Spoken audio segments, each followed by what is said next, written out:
Vamos abrir 2 Pedro, capítulo 1. 2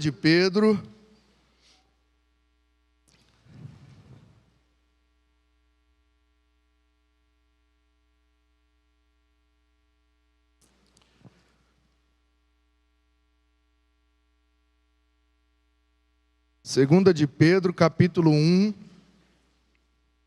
versículos 20 e 21.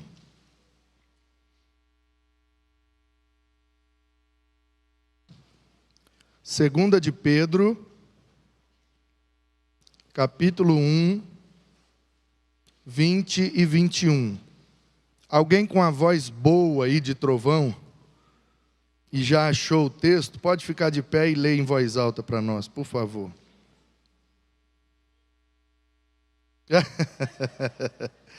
O médico.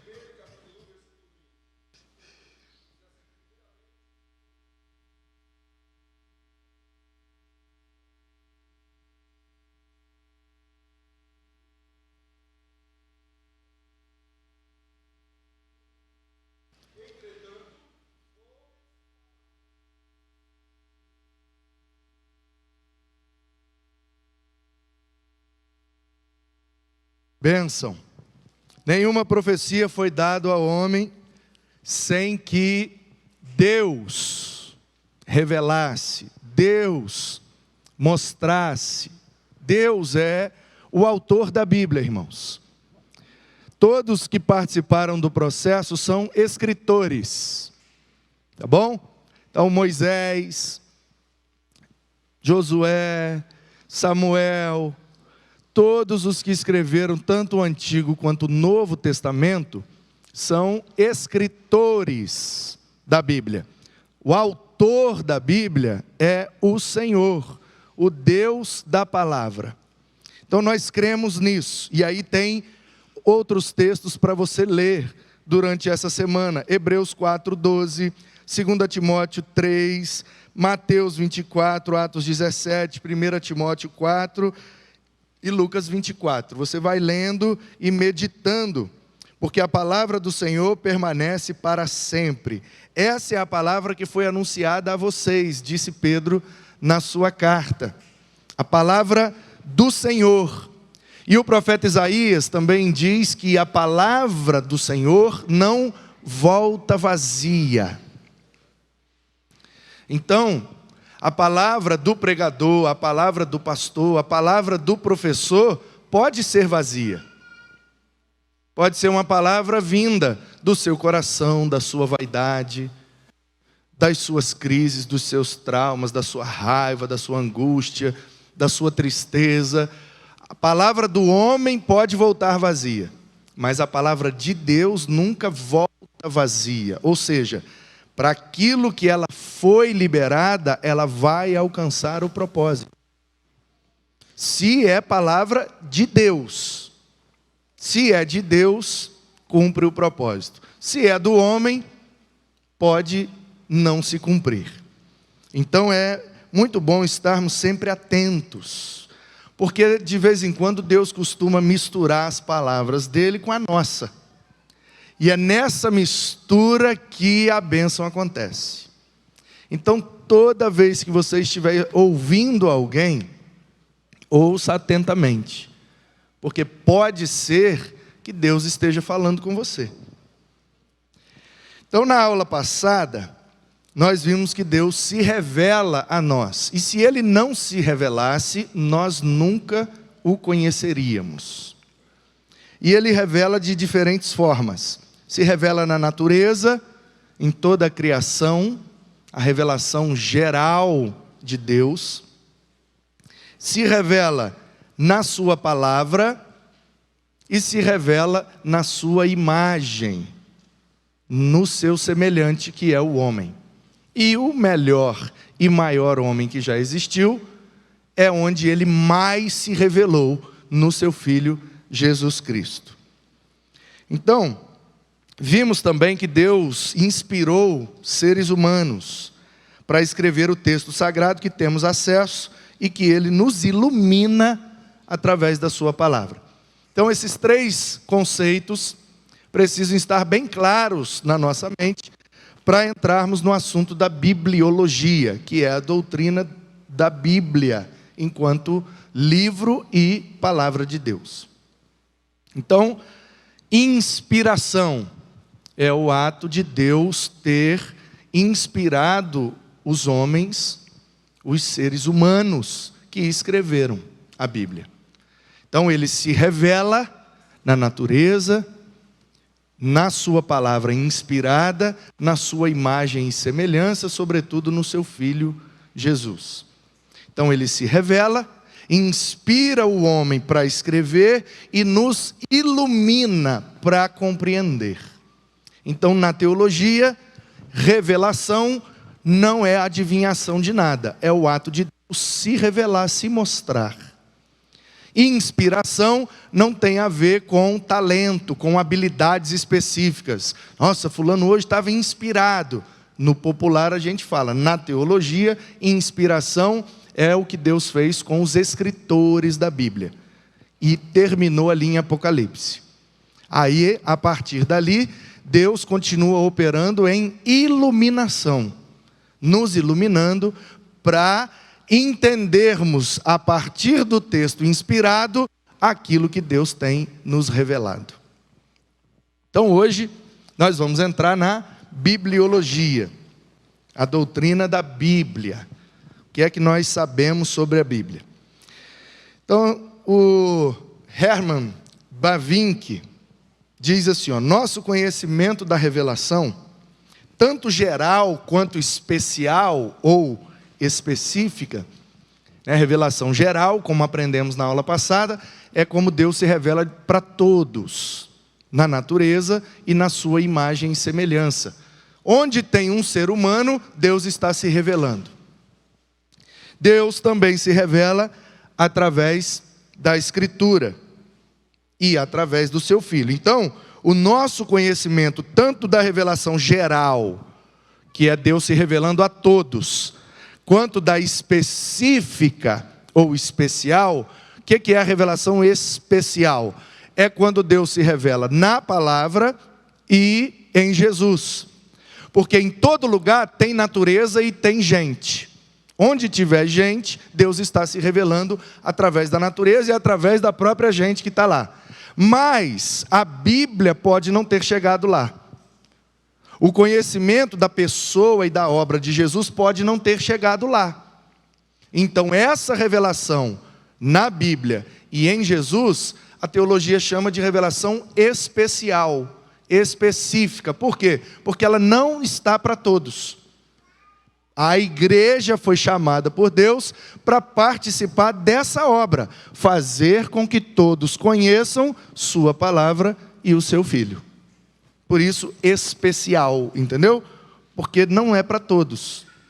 É para todos, mas por causa do pecado, todos se afastaram e agora Deus está em busca de todos para os resgatar pela obra do seu Filho. Então, o que aprendemos de Deus, aprendemos porque Ele se revelou a nós, através de sua palavra. Essa lição trará a você importantes aspectos a respeito da Bíblia. Então deixa eu já começando. Eu não acredito na Bíblia porque ela é um livro escrito por homens.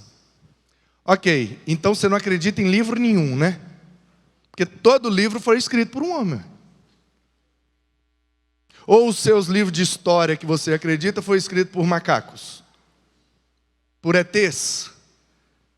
Os livros de filosofia que você acredita, foi escrito por quem, meu querido? Por um homem. Então você acredita na filosofia e não acredita na Bíblia. Então você acredita na história e não acredita na Bíblia.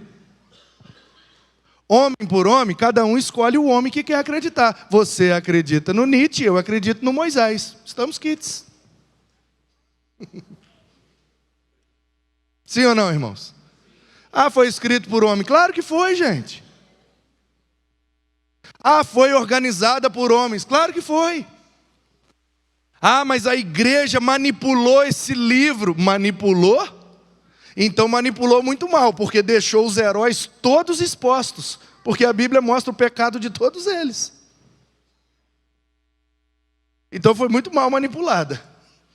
Se o mundo tem a ideia de que a igreja manipulou a Bíblia para o seu próprio benefício, peço desculpas ao mundo, manipulamos mal, porque continuou todo mundo exposto. O homem continua pecador, Deus continua santo, o homem continua precisando de arrependimento, e se não obedecer a Deus, vai pagar o preço. Se fosse manipulado, a gente já teria mexido para jogar para debaixo do tapete, adultério, assassinato, mentiras. Vamos esconder e vamos deixar os heróis da Bíblia todos perfeitos e santos, né? A Bíblia foi organizada pela igreja. A igreja, ao longo de séculos, porque aí o que acontece, né, gente? Quem fala demais acaba dando bom dia para um cavalo, né? Já dizia meu avô, né? Quem fala demais dá bom dia a cavalo. Então as pessoas, e no nosso tempo ainda mais, né? Querem muito falar, estão prontas para falar, mas a Bíblia diz que a gente deve estar pronto para ouvir. Então todo mundo quer dar uma opinião, ainda mais hoje na internet. Então deixa eu dar uma notícia para você. Você não precisa dar opinião em tudo, não. Você não precisa ter opinião a respeito de tudo, não, gente. Isso é um desgaste emocional, espiritual terrível. De vez em quando surge uma polêmica por aí, né? Um vídeo no WhatsApp. Um pastor falou um negócio lá. Cada semana é um pastor falando um negócio. Pastor Manu, o que o senhor acha disso? Aí eu respondo, não concordo nem discordo, muito pelo contrário.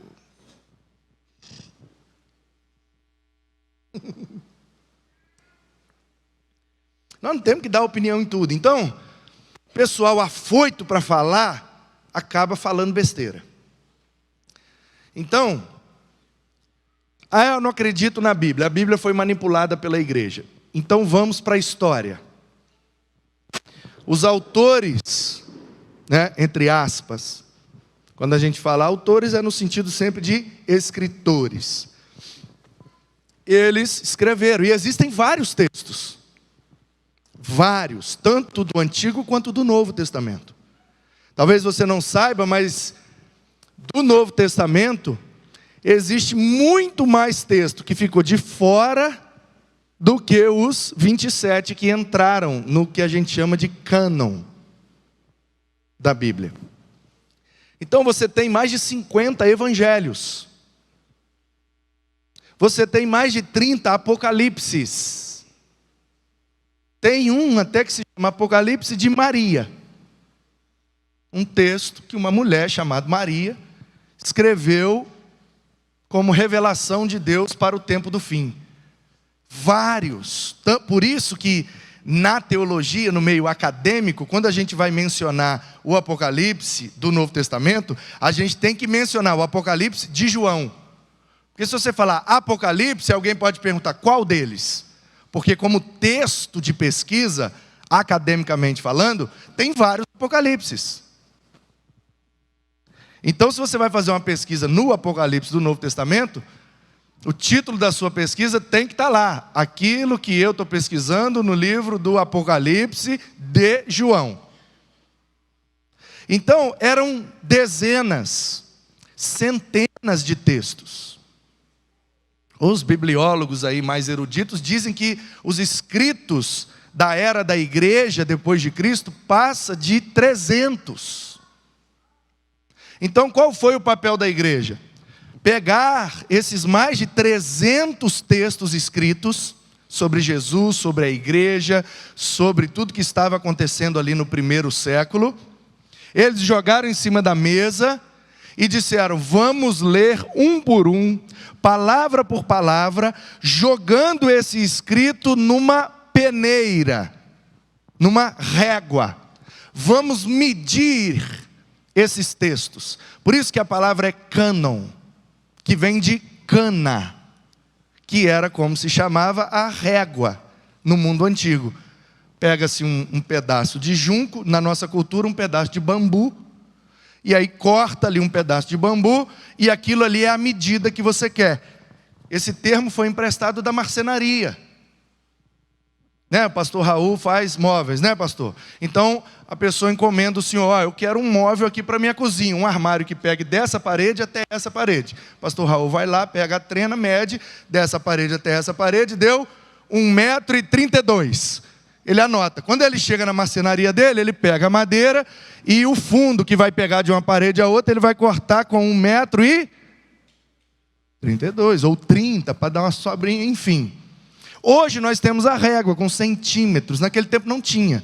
Então o que o cara fazia no mundo antigo? Ele pegava um bambuzão gigante, ia lá na cozinha da mulher, espetava o bambu de um lado, esticava para o outro e fazia uma marca, é aqui. Aí ele cortava aquele bambu. Aí ele levava o bambu para casa e cortava a madeira na medida do bambu, porque não tinha trena. Não tinha essa medição em centímetros. Media em côvados, media em palmos. Era muito arcaico, mundo antigo, gente. Então a expressão é cânon. Vou fazer um móvel, preciso do cânon. O que é o cânon? A medida que eu vou ter que cortar aquele móvel. Então, por isso, trazendo para o nosso mundo, seria régua, ou trena, aquilo que mede o tamanho de uma coisa. Então, os primeiros estudiosos da igreja, os chamados pais da igreja, porque estão ali no 2º, 3º e 4º século, eles então jogaram todos aqueles textos escritos e começaram a ler. E aí algumas coisas eram a régua que eles usavam para medir. Existe um padrão para entrar na Bíblia. Se não passar nesse padrão, a gente bota para fora. Se passar no padrão, a gente bota para dentro. Então qual era o padrão? Primeiro, o texto precisava ter autoridade apostólica. Ou um apóstolo escreveu, ou a doutrina de um apóstolo está claramente revelada no texto. Se não tiver isso, está fora. Então, por exemplo, abriu lá um texto, Apocalipse de Maria. E no texto do Apocalipse de Maria, então Maria foi apóstolo? Não. Então vamos ver se no escrito de Maria está destilado a doutrina de algum apóstolo, ou dos apóstolos. Então, começava-se a ler. E de repente, no Apocalipse de Maria, só um exemplo. Não quer dizer que esteja isso lá não, só a ilustração para você entender.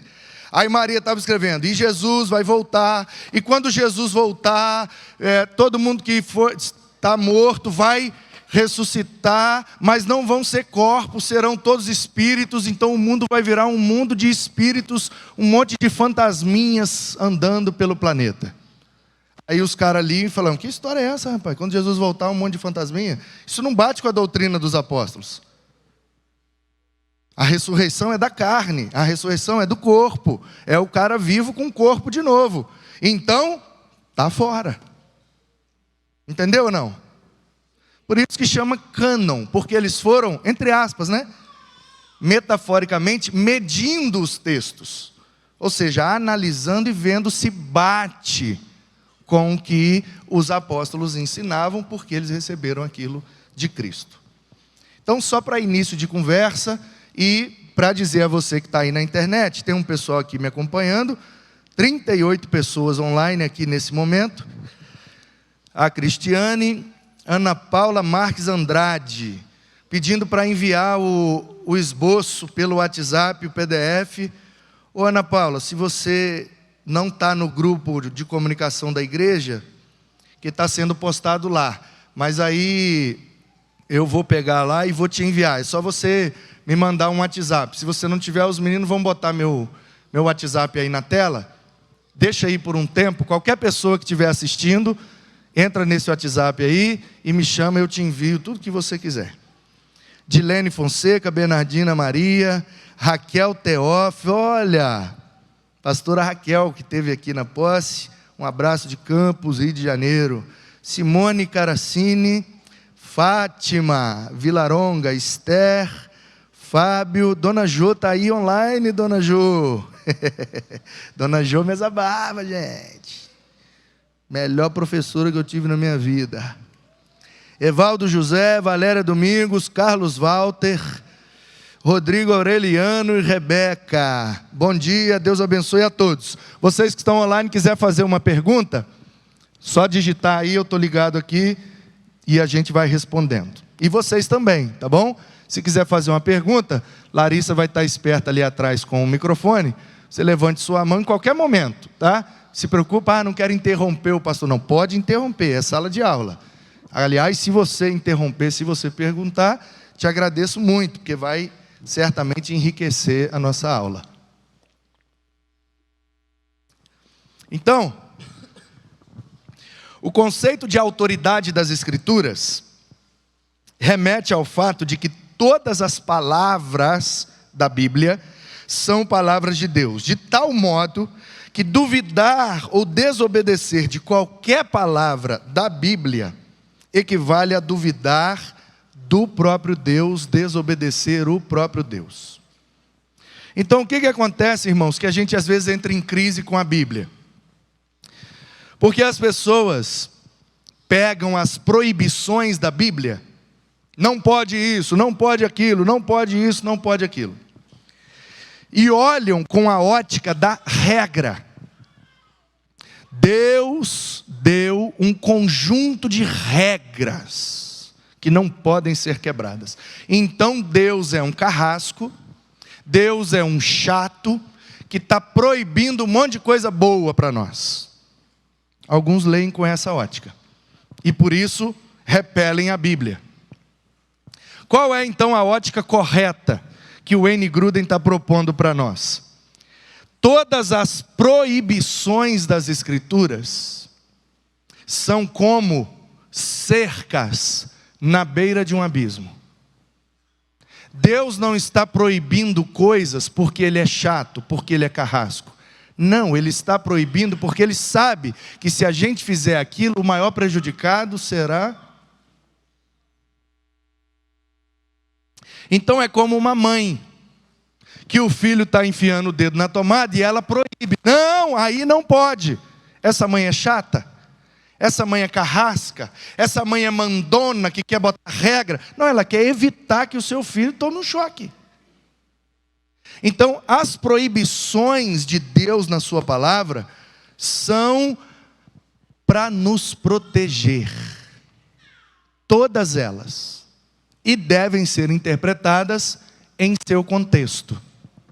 Por exemplo, na Bíblia está escrito que aos 8 dias devemos circuncidar nossos filhos homens.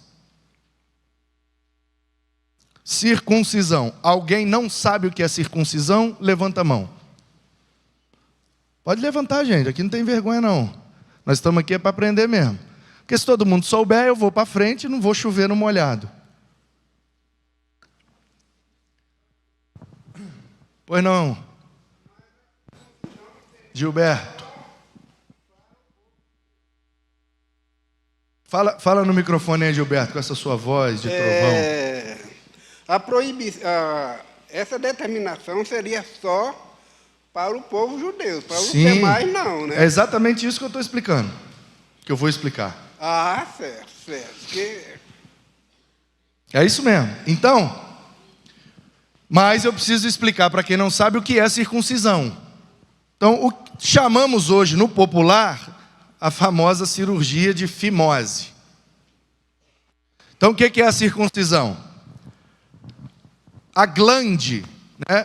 O órgão sexual masculino, o pênis. Ai, está falando disso na igreja. Ô irmão, é o seu corpo aí, misericórdia.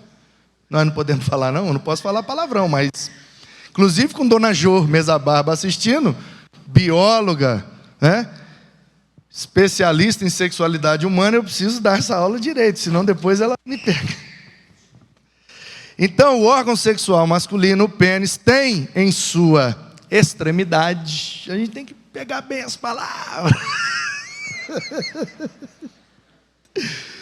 Tem a glande. E tem uma pele que cobre a glande. Essa pele é chamada prepúcio. Foi o que Davi cortou dos filisteus quando Saul pediu. Então, lá no deserto, no período do Êxodo, quando o pessoal estava saindo do Egito e indo para Canaã, Deus deu essa lei. Aos 8 dias, traz o menino ao tabernáculo e o sacerdote vai pegar o biquinho da chaleira, vai puxar, e um levita ajudante vai pegar uma pedra devidamente amolada e vai pá no biquinho da chaleira do menino.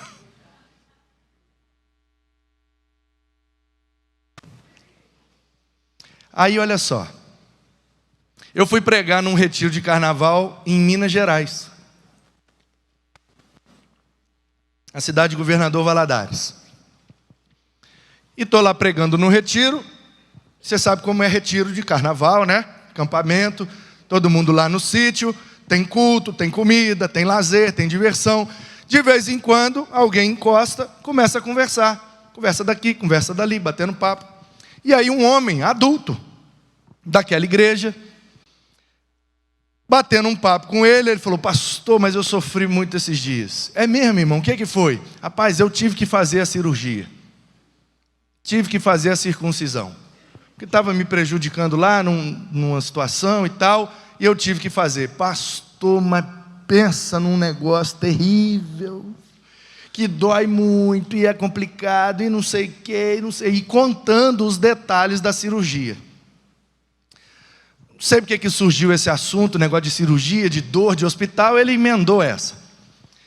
Aí ele falou assim: rapaz, eu estava conversando com o meu médico, e perguntando a ele: mas doutor, por que é tão sofrido assim? E o doutor diz: porque você já está adulto.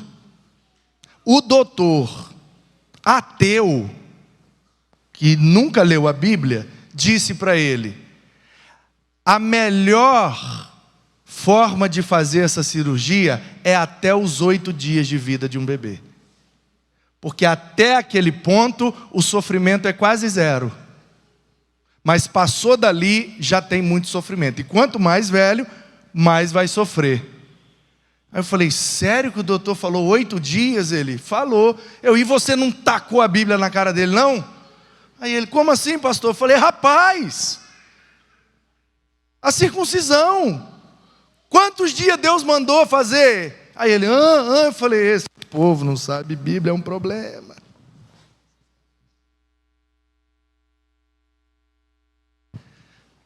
E ele: como que foi, pastor? Eu falei: meu filho, você nunca leu o Êxodo, Levítico? Não me atentei. Eu falei: então, cara, a orientação de Deus é com 8 dias de vida. Aí ele: pastor, é mesmo? Eu: abre aí, meu filho. Fui lá, mostrei para ele. Ele: meu Deus, olha como Deus é poderoso, né, pastor? Eu falei: claro, porque se ele dá uma orientação, é sempre para o nosso bem. Não questione, só faz. Faz e espera a bênção, que ela está vindo. Então, explicado o que é a circuncisão, quem entendeu? Pouca gente entendeu, vou explicar de novo.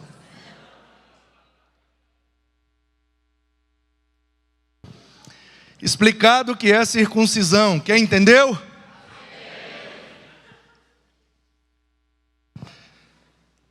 Por que Deus mandou circuncidar os meninos? Com 8 dias, porque ali é o limite para que o bebê sofra menos. E por que circuncidar? Não podia deixar os meninos com a biquinho da chaleira, não? Olha que Deus carrasco, olha que Deus maldoso, mandando cortar com uma pedra no meio de um deserto, sem higiene, sem anestesia. Esse Deus de vocês é um carrasco. Não, meu querido, não. Não tinha higiene nem anestesia, porque naquele mundo nada disso existia ainda. Mas eu não sei se você sabe, Deus tem uma promessa para o seu povo. E como Ele sabe tudo, onisciente, e sabe antes, presciente, Ele sabia que aquele povo que sairia do Egito não tinha condições espirituais de tomar posse da terra. Ele precisaria de um tempo para fazer uma faxina naquele povo. E esse tempo seria de 40 anos, para que toda aquela geração morresse E só a nova geração tomasse. Porque o povo que saiu do Egito ainda tem a cosmovisão egípcia na cabeça. Então ele precisa fazer uma higiene mental e espiritual, dar todas as orientações para que a nova geração, que já está sendo criada desde cedo nos valores e princípios dele, aí sim tenham condições de herdar a terra. Ele vai precisar de 40 anos para fazer essa faxina. E ele vai precisar que nesses 40 anos, os homens façam bastante filhos. E os seus filhos continuem fazendo filhos. Porque se todo mundo morrer no deserto, ele não tem um povo para herdar a terra. Sim ou não, gente? Então, por que a circuncisão? Exatamente pelo fato de não ter higiene no deserto. Meninos, ou mãe de meninos, sabem que o pênis, por conta do prepúcio que cobre a glande, se não for devidamente higienizado, vai causar inflamação, infecção e não vai conseguir usar, portanto não vai gerar filhos. Então Deus fala, tira a pele, porque sem a pele, o próprio esbarrar na roupa já vai limpando o bicho. E aí eu mantenho todo mundo saudável, com condições físicas e biológicas de gerarem filhos. Porque se não tirar o prepúcio, vai infeccionar. Se infeccionar, ele não vai conseguir relacionar com sua esposa. Se não relacionar, não tem filhos. E tem que fazer filho, porque que povo vai tomar posse da terra? Pois não. Fala, Jovelina, o microfone.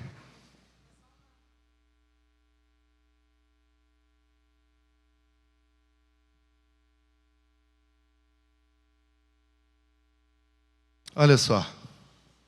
Deus é maravilhoso. Repete, por favor, Lúcia. No 8º dia, o corpo humano, somente o masculino, tem a maior concentração de vitamina K e vitamina A, que o homem não corre risco de hemorragia. Exatamente. Obrigado. Vamos para frente. Então, ninguém tem nenhuma pergunta aqui, vamos seguir. Então, entenderam, gente? Então, por que é que Deus orienta algumas coisas ou por que é que Deus proíbe algumas coisas? Exatamente porque Ele quer preservar a saúde do seu povo. Saúde plena, física, emocional e espiritual. Então, quando Deus fala, não mata, porque não pode ter guerra no meio do povo. Porque se matar, o outro vai querer revidar, olho por olho, dente por dente, essa era a perspectiva deles, então todo mundo vai morrer, não pode. Não rouba nada de ninguém, porque se você roubar, o cara vai ficar com raiva, ele pode te matar, isso pode suscitar uma guerra, família contra família, vai matar todo mundo. Não pega a mulher de ninguém, pelo mesmo motivo. Então Deus vai proibindo tudo para proteger o seu povo. Tudo para proteger. Não trabalha no sábado. Por que Deus? Porque lá no Egito vocês eram escravos. Então o faraó exigia de vocês trabalhos diários, com longas jornadas. Tirava tudo de vocês. O que isso acontece? Vocês morrem mais cedo. E vocês não podem morrer cedo, porque eu preciso de 40 anos para fazer uma faxina. Então, tirem um dia de folga na semana, porque isso aumenta a saúde e a longevidade de vocês. Percebe, irmãos? Que quando Deus proíbe o trabalho no sábado, não é uma regra para nos prejudicar. É uma orientação para nos preservar. Por isso que a gente não circuncida mais os meninos. Por quê? Porque hoje a gente tem sabonete para higienizar. Por isso que a gente não guarda o sábado, o dia semanal, 7º da semana. Por quê? Porque o princípio ali era o dia. Porque o povo precisava aprender o princípio. Para nós, o que é que vale? O princípio do descanso. O princípio é Pelo menos uma vez por semana você precisa descansar. Senão você vai prejudicar a sua saúde, vai diminuir sua produtividade e sua longevidade. Então descanse. Ah, mas eu quero descansar na segunda-feira. Os pastores, por exemplo, geralmente descansam na segunda. Então segunda é o meu sábado.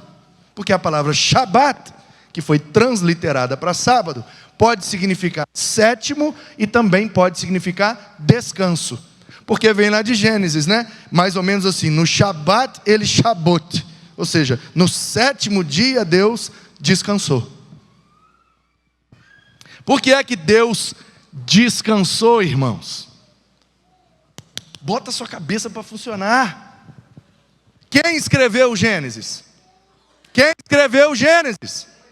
Moisés escreveu o Gênesis quando? No deserto lá com o povo. E Deus quer que o povo descanse. Qual é a melhor maneira de você mudar uma prática? Pelo discurso? Pelo exemplo. Então Deus está dizendo: eu que sou o Todo-Poderoso, descansei. Quem são vocês para não descansar? Aí Moisés, Deus quando criou tudo, descansou, hein? Aí o cara pega essa frase e fala: ai, o Deus de vocês então não é todo poderoso, porque ele precisou descansar.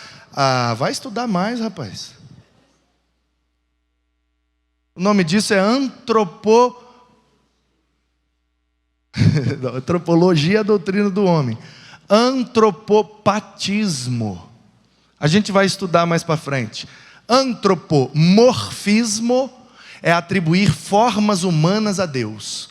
O braço do Senhor, os olhos do Senhor, os pés do Senhor, atribuindo forma humana a Deus. Deus tem braço? Não. Deus tem olho? Não. Deus tem pé? Não. É a linguagem humana para a gente entender que Deus quer ajudar, que Deus está vendo tudo. Então os olhos do Senhor estão sobre toda a terra. Antropomorfismo. A linguagem humana é limitada para revelar um Deus que é eterno. Então esse foi o artifício do escritor. E tem o antropopatismo, atribuir sentimentos humanos a Deus. Deus se alegrou, Deus se entristeceu, Deus se irou. Pegar sentimentos humanos e atribuir a Deus. Não quer dizer que ele tem esse sentimento. A Bíblia está mostrando assim só para a gente entender. Então quando diz Deus descansou, não é que ele realmente, nossa, criei tudo, vem cá meu filho, vem cá meu espírito, me ajuda aqui que foi muito pesado. Não é isso. Antropopatismo. Deus, através de Moisés, quer revelar para o seu povo a necessidade do descanso. Ele inspirou Moisés para usar a linguagem do exemplo, que é a mais eficaz. Então, na revelação de Deus e inspiração de Moisés, ele colocou: Deus descansou. Mas pastor, Deus não precisa descansar, Ele é todo poderoso. Mas a cosmovisão do povo não é cristã, gente. O povo que estava no deserto, eles não são cristãos não, eles são egípcios. Os deuses egípcios são limitados. Então na cosmovisão egípcia, existe a possibilidade de um Deus ficar cansado e precisar descansar. Porque a visão teológica do Egito não é de um Deus todo-poderoso, não, são vários deuses. Percebe como o politeísmo já é por si só a evidência de que isso não é verdade? Porque para que você vai precisar de muitos deuses, só se os seus deuses não são todo-poderosos? Porque se é todo-poderoso, precisa de um só. Quem entendeu, diz amém. Eu acho que eu fui demais, deixa eu voltar um pouco, senão vai começar a sair fumaça aí. Então, bibliologia propriamente dita, vamos lá. Encontramos no Antigo Testamento, toda vez que você vê aí a expressão AT em maiúsculo, AT é Antigo Testamento, NT é Novo Testamento. Encontramos no Antigo Testamento a revelação gradual e progressiva de Deus ao povo escolhido. Revelação que prepara o caminho para a vinda de Jesus, seu Filho, e no Novo Testamento, o cumprimento desta revelação com o nascimento, a vida, a morte de Jesus, e ainda mais o resultado da revelação na vida dos crentes. Não há como negar que a Bíblia é o livro por excelência. O testemunho do Antigo Testamento em Isaías 48, e o testemunho do Novo Testamento em Mateus 24, 35, como já foi mencionado. Então, surgiu aqui para nós agora um conceito muito importante para a compreensão da bibliologia, mas também para a compreensão de toda a teologia e de toda a Escritura. O conceito de revelação progressiva. Vamos ver se eu consigo usar esse negócio aqui. Eita, caramba. Vamos ver até onde que ele vai ali. Aqui, ó. Estão vendo ali? Essa linha vertical, eu vou colocar um R aqui em cima, é a linha da revelação. Quanto mais para cima, mais Deus está se revelando. Essa linha de baixo é a linha do tempo. É o tempo que está passando. Deixa eu apagar aqui e ver se eu boto do lado de cá. Ali, a linha do tempo. Revelação e o tempo. Aqui no início, no Marcos 0 ali, ó, é o Éden. O homem acabou de ser criado. Então, como é a linha da revelação em relação ao tempo que está passando? A linha é assim, ó. Ou seja, quanto mais o tempo passa, mais a humanidade conhece de Deus. Então eu vou colocar aqui, ó, no início da revelação, o Adão. Porque o Adão conheceu algumas coisas de Deus, mas ele não conheceu tudo. Conheceu aquilo que deu tempo dele conhecer. Aí eu já vou colocar depois do Adão, o Enoque, que já conheceu um pouco mais de Deus. Por quê? Porque ele pegou tudo que o Adão conheceu, somou ao que ele conheceu. Já subiu um pouco mais. Aí vem o Noé. O Noé pegou tudo que o Adão conheceu de Deus, juntou com tudo que o Enoque conheceu de Deus, mais o que ele conheceu de Deus. Já subiu um pouco mais. E nessa linha vem o Abraão, o Isaac, o Jacó, todos os profetas. Aí Jesus vem, morre na cruz. Aí nós temos os apóstolos e todo o Novo Testamento no primeiro século. E a linha continua e vai embora até chegar hoje em nós, 2022. Então nós sabemos mais de Deus do que todos os que estão antes de nós. Por quê? Porque nós absorvemos o que eles conheceram e somamos ao que nós conhecemos. De forma que uma geração sempre vai conhecer mais de Deus, caso o busque diligentemente, do que a geração anterior. Por exemplo, todo mundo aqui pode afirmar que Jeová Jireh, que Deus é o provedor? Você pode afirmar isso? E quando foi que Deus pediu para você matar o seu filho para dar para ele? Deus pediu para você matar seu filho? Os que são pais e mães aqui? Não pediu para ninguém. Então como é que você sabe que Jeová Jireh, que na hora que você foi matar seu filho, ele providenciou um animal para o lugar dele? Porque o Abraão viveu essa história. Então eu não preciso chegar ao ponto de matar meu filho para aparecer um bicho para eu botar no lugar do meu filho, para saber que Jeová Jireh. Eu já sei que Jeová Jireh pela experiência do Abraão. Percebe? Então Jeová Jireh foi a revelação máxima para o Abraão. Ele pegou a revelação do Adão, a revelação do Enoque, do Noé, e somou com a dele. Então, ele sabia mais do que os seus antepassados, mas ele sabia menos do que os seus sucessores. Esse é o conceito de revelação progressiva.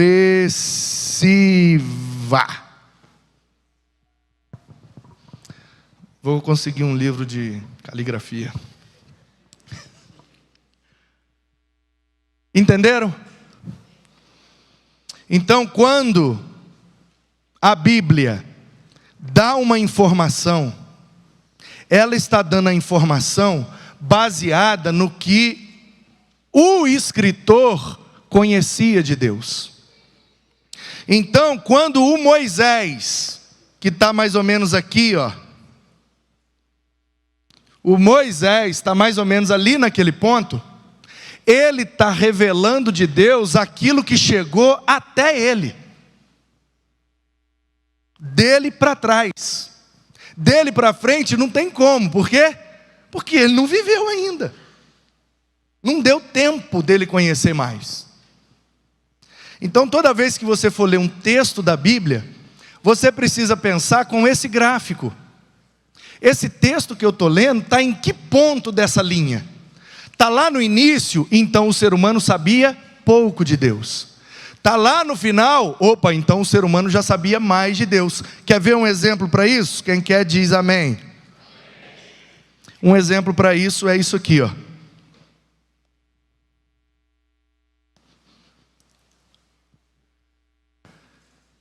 Três formas de entender o ser humano. A gente vai ver isso melhor lá na antropologia, mas só para ilustrar e exemplificar o conceito de revelação progressiva. Em Gênesis 1, 26 e 2, 7. Façamos o homem... Fugiu ali, né?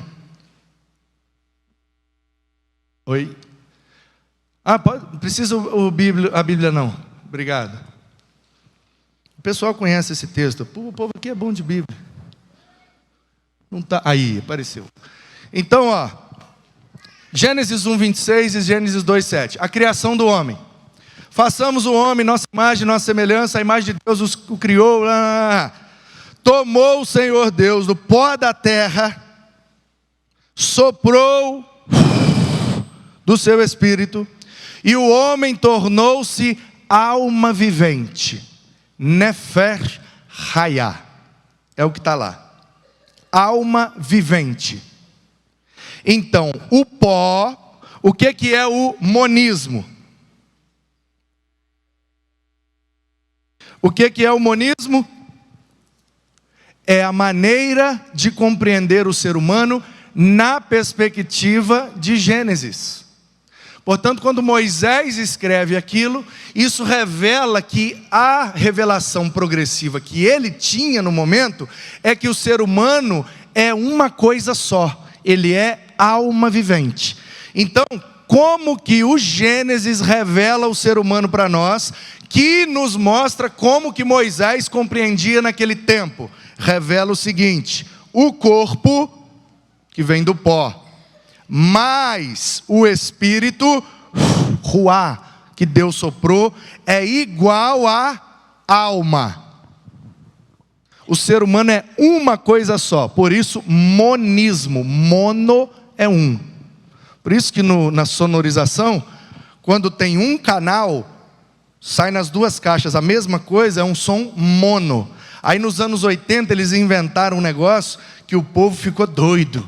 E eu lembro que o pai do meu irmão, naquele tempo ainda casado com a minha mãe, tinha um Fiat 147, azul metálico, com roda de magnésio. E ele comprou um toca-fita estéreo. O que é estéreo? estéril, que você pagou caro e nunca soube o que é. É quando no canal L, left, da esquerda, sai aquilo que foi jogado para sair na esquerda. E no canal da direita, R, de right, sai aquilo. Então é a sonorização em 2 canais, para ficar com maior percepção no ambiente que você está ouvindo.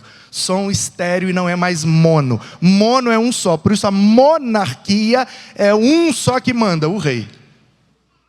Então o que é o monismo na antropologia? É a compreensão de que o ser humano é uma coisa só, um ser integral que foi formado do produto do corpo mais o espírito. Alma vivente. Essa era a compreensão. Aí vem a dicotomia. Dicotomia, Eclesiastes 12:7. Salomão está 600 anos depois de Moisés, mais ou menos. Por volta de 950 a.C. Salomão escrevendo o Eclesiastes, que é o livro da sua velhice, o livro da sua maturidade, né? Cântico dos Cânticos é o livro da juventude, está apaixonado, então ele escreve uma música para uma mulher. Provérbios é o livro da maturidade, da sabedoria, ele ficou adulto, agora ele quer orientar como viver. E Eclesiastes é o livro da sua velhice, da sua senilidade. Agora ele está ranzinza, ele está mal-humorado, porque ele está velho, e ele fala, quer saber, não adianta nada, e tudo é vaidade. Debaixo do sol ninguém presta, tudo é vaidade, é isso mesmo, vamos comer e beber que a gente vai morrer. Você fala, que é isso, Salomão? Você está muito ranzinza, cara. Ele fala, é isso mesmo. Ficou velho, né? Ficou velho, já era, fica chato. O Salomão, gente, naquele tempo era desse jeito, hoje em dia é diferente. O Salomão não tinha ministério da felicidade lá no templo dele. Né? Hoje nós temos, então hoje é completamente diferente. O que é que diz Eclesiastes 12:7? O homem morreu. Porque Salomão está falando, todo mundo vai morrer e vai morrer mesmo. Não tem o que fazer. Então, jovem, busca Deus enquanto é tempo, porque você vai morrer. E passa muito rápido. Quando você piscou, você já está velho e acabou. Aí ele fala, e quando morrer, o corpo volta para a terra. Gênesis, veio do pó. E o espírito volta para Deus. Aí a gente fica esperando. E aí, Salomão, e a alma? Ele fala, não tem alma mais não. É corpo e espírito só. Você falou, uai, Salomão, mas e a alma lá da alma vivente do Moisés? Ele, não. Eles compreendiam assim quando eles saíram do Egito. Hoje, com a sabedoria oriental, a gente já evoluiu um pouco mais, a gente já compreende diferente. O homem é o produto de 2 naturezas. Uma natureza física, carnal, e uma natureza espiritual, imaterial. Então é corpo mais espírito igual ao ser humano. Dicotomia. Cóton é o elemento, né? 2 elementos formando o ser humano. Por isso né? De 2. Aí a gente vai para o Novo Testamento. Aí no Novo Testamento Paulo diz assim, eu estou orando por vocês, para que Deus trate vocês em todas as áreas. Aí a pessoa pergunta, então vai tratar no corpo e no espírito, Paulo? Porque essas são todas as áreas que a gente tem, é assim que a gente entende. Aí ele fala, não, Deus vai tratar vocês no corpo, vai tratar vocês no espírito e vai tratar vocês na alma, porque o ser humano agora é o produto desses 3 elementos. Daí a teoria chama tricotomia. Então vamos voltar lá. Caraca, velho, eu tô fera demais. Agora que eu entendi, Larissa, você nem me ensinou, tá vendo? Eu tenho que aprender tudo sozinho, gente. Eu sou burro demais. Larissa, em vez de me ajudar, é só eu ir descendo, rapaz. Não precisa pagar nada não, ué. Aí quando eu quiser eu volto lá em cima. Que maneiro. Olha lá, ó. Então na revelação progressiva, presta atenção. O Moisés está aqui, ó. Quem está vendo Moisés? Para ele é uma coisa só, alma vivente. Aí o Salomão está aqui, ó. Está vendo Salomão? Para ele o homem é duas coisas. Aí lá na frente no Novo Testamento tem o Paulo. Aí o Paulo já fala, não, nós já estamos depois dos persas e depois dos gregos. O ser humano para nós agora é 3 elementos. Corpo é a matéria, espírito é o que vem de Deus e alma é a sede das suas emoções, é a sua personalidade, aquilo que só você é do jeito que você é. Percebe a revelação progressiva? E como é que o povo faz? Fica discutindo. Não, o ser humano é uma coisa só, porque... Aí o outro, não, é 2 elementos, que eu sou dicotomista. Aí o outro, não, é 3 elementos, eu sou tricotomista. Aí começa a brigar, porque o ser humano gosta de brigar, é o pecado, você sabe, né?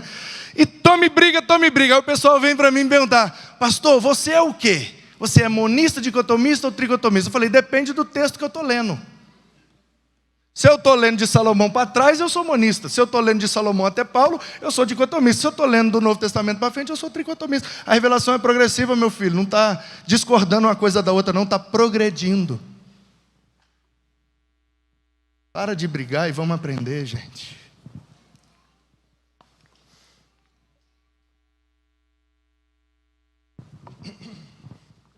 Então, entendendo o conceito, volte para o esboço. Biblios é livro, escritos, em grego. E logos é a palavra, a doutrina, o discurso, ou o conjunto de conhecimentos. Então, por isso que é bibliologia. É o discurso acerca dos escritos. Os escritos sagrados que nós entendemos que é a palavra de Deus. Então, vamos entender o que é que são os manuscritos. Tem nada a ver comigo não, tá? Manuscrito, mas tem nada a ver comigo. Escritos à mão. Manuscrito quer dizer que escreveu à mão.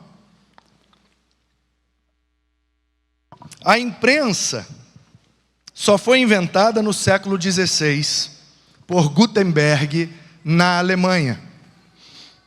Até então, as cópias da Bíblia eram feitas à mão, e esse processo demandava o trabalho de muitos copistas. Imagina, gente, você escrever toda a Bíblia na mão.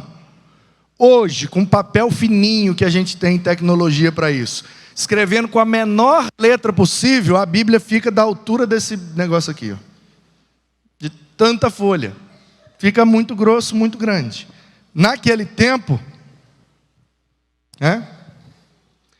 então, ao longo da história, vários materiais e formas de manuscritos foram utilizados para servirem de cópias para as Bíblias.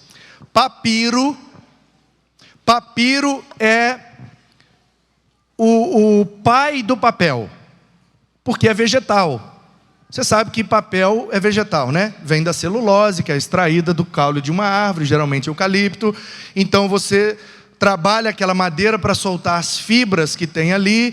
Depois, né, usando produtos químicos, aquilo vai juntando e vai passando e tal, e faz esse papel branquinho aí que a gente tem, que é extraído da celulose. Desintegra o caule todo para depois reintegrá-lo na forma de papel.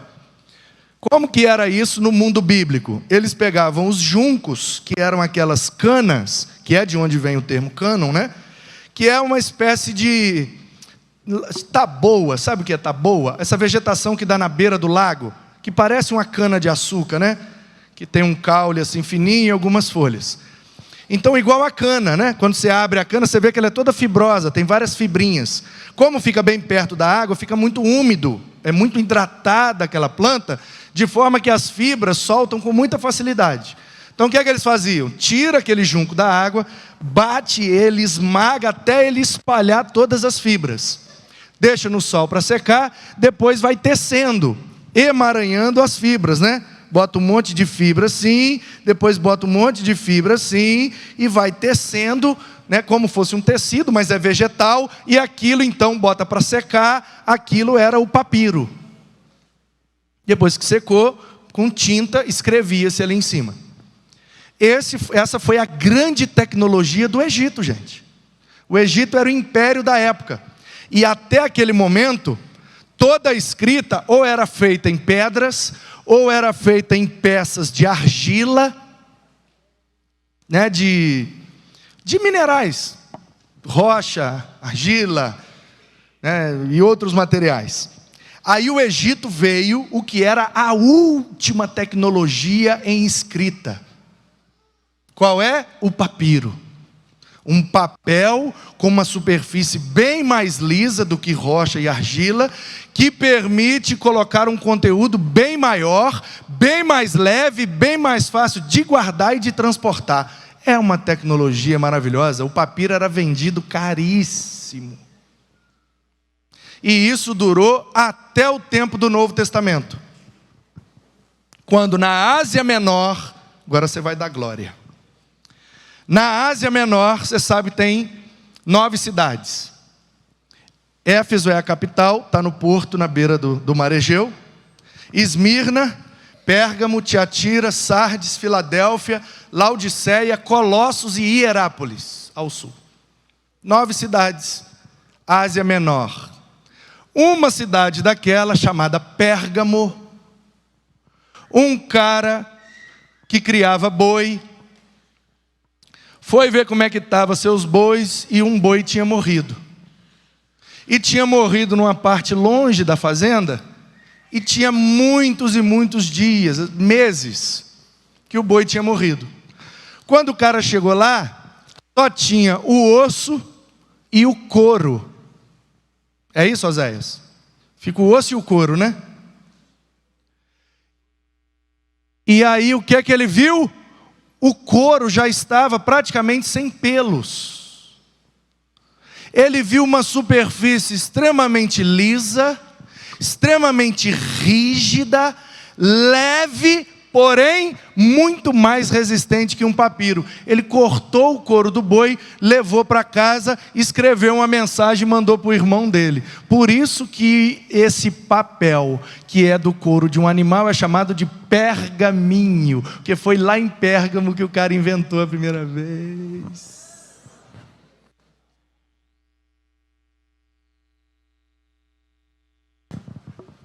Então qual é? Olha só, a revelação é progressiva. A tecnologia de escrita da Bíblia é progressiva também. Escreve na pedra, agora escreve no papel vegetal, agora escreve no couro de um bicho, agora escreve num papel grosso, grande, onde a gente pode organizar as letras, passar uma tinta e baixar. Tchuf! Em 10 segundos a gente escreve uma página inteira. O Gutenberg, na Alemanha, inventou isso. Eu fiquei até arrepiado agora. Mas não sei se eu posso falar o que eu quero falar.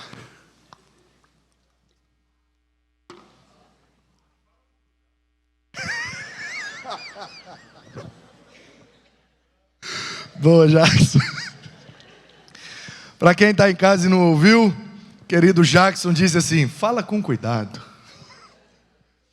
Obrigado, Jackson, vou falar com cuidado. Bom, nós estávamos, acho que vocês perceberam pelas minhas postagens, desde segunda-feira na conferência da Igreja Memorial de Alphaville, chamada Target. Teve o pré-Target, que foi de segunda a sexta no sítio deles, no Farol, em Jacareí, e de sexta à noite em diante foi na Igreja Memorial lá em Alphaville. Eu fiquei lá até ontem à noite, e cheguei hoje aqui para dar aula, e enfim. E lá o tema era: o futuro existe e começa hoje. A discussão de toda a conferência foi a igreja do futuro. O futuro existe, começa hoje. O que a igreja vai fazer para se preparar para o futuro, para chegar na frente? E aí muita coisa foi falada, e ontem à tarde teve uma mesa redonda e tal, e eu quis provocar um preletor, e eu perguntei sobre o que a igreja, ou as igrejas deles, ou a igreja como um todo, está fazendo de inovação para sair na frente. Porque a impressão que eu tenho, irmãos, é que assim, ó, o mundo inventa as coisas, e aí a gente num primeiro momento rejeita. Ai, coisa do mundo, misericórdia. Aí com o tempo a gente vai, é do mundo, mas é bom, né? Porque lá no meu trabalho está usando, que lá na minha escola está usando, que ali na padaria está usando. A gente não podia usar na igreja, não.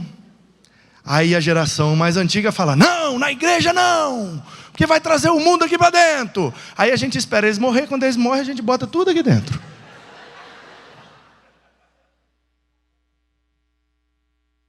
Estou mentindo? O membro fundador falou que eu não estou mentindo, então eu não estou mentindo. Obrigado, Paulo Silas, pela sua chancela. Então qual é a impressão que eu tenho, irmãos? Que a igreja está sempre atrasada. Está sempre atrasada, pelo menos em 10 anos. O mundo já estava de data show. E a gente estava em assembleia discutindo se podia o retroprojetor.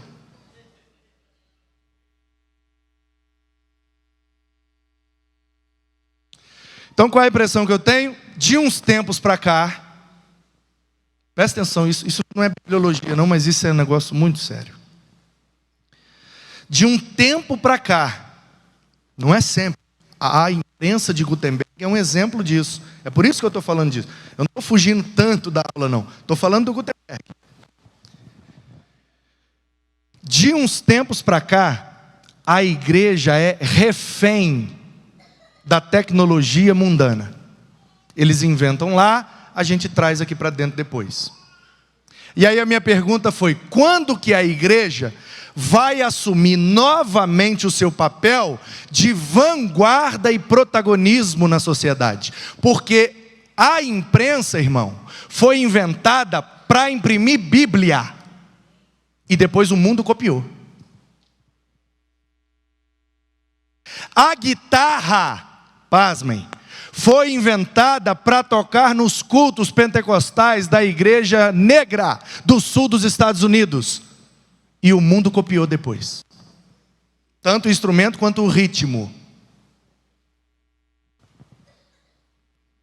E de uns tempos para cá, nós perdemos isso. Então a minha pergunta lá foi: quando que a igreja vai novamente assumir o papel de vanguarda, de protagonismo, para a gente inventar as coisas aqui dentro, para servir aos nossos interesses? Nós estamos com um problema ali na quadra, temos que solucionar esse problema. Reúne os meninos inteligentes aí da igreja. Vem cá, meninos inteligentes. O problema é esse. Como é que a gente resolve?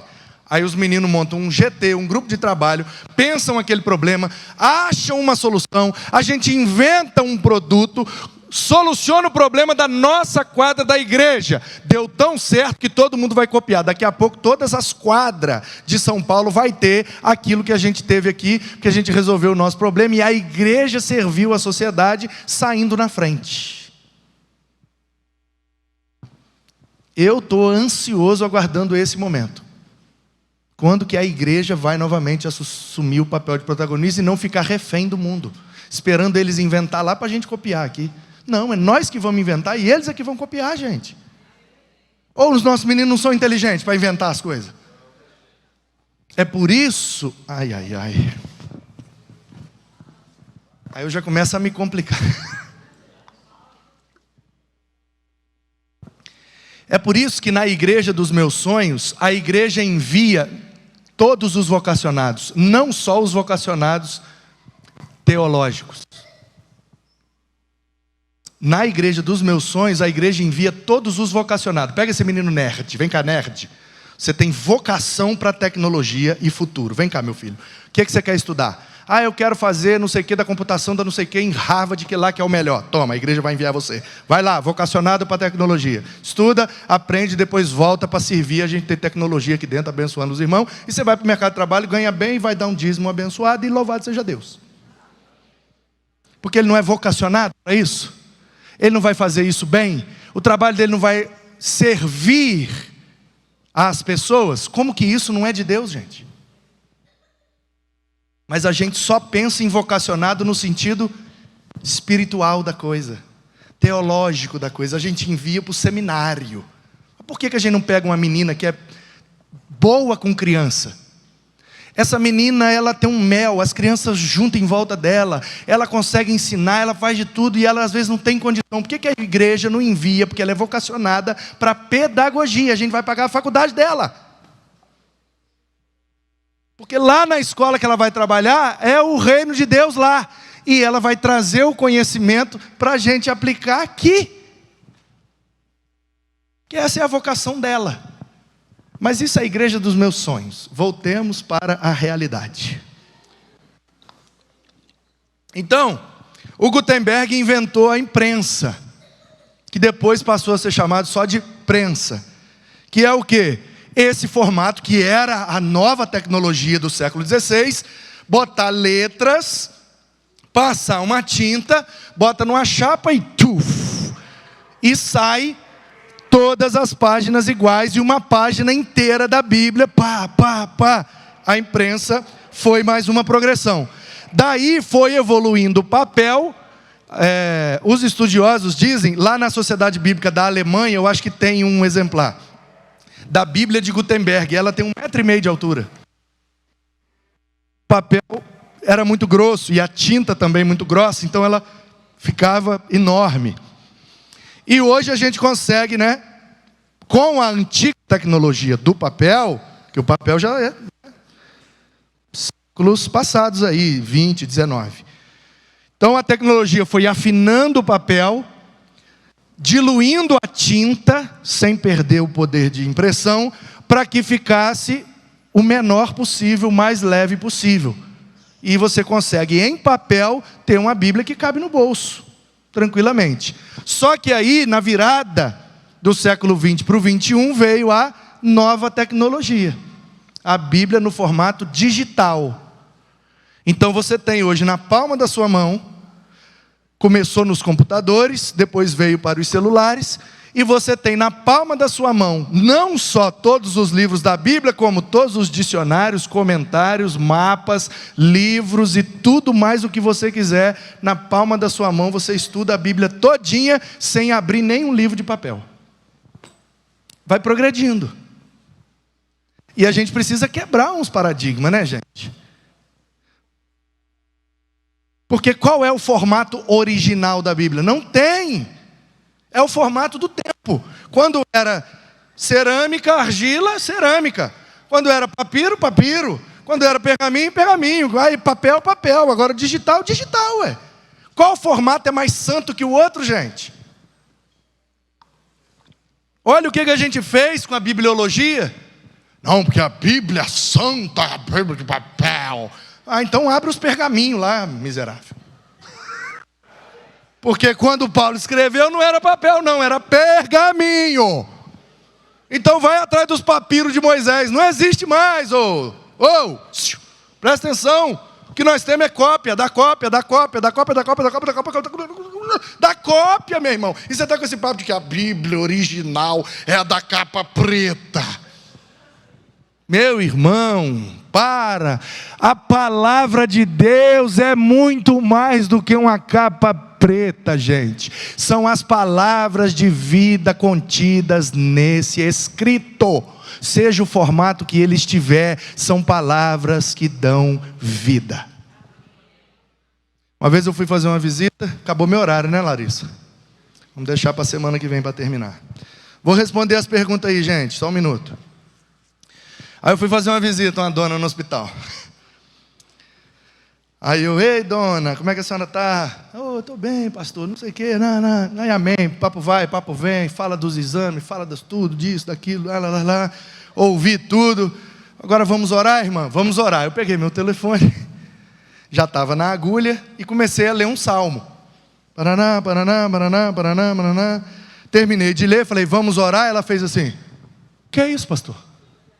Que é isso? Aí eu, sem graça, pastor novo, né? E se hoje eu sou inexperiente, imagina naquela visita, 10 anos atrás, aí eu, é o que, irmã? Aí ela, o senhor está doido?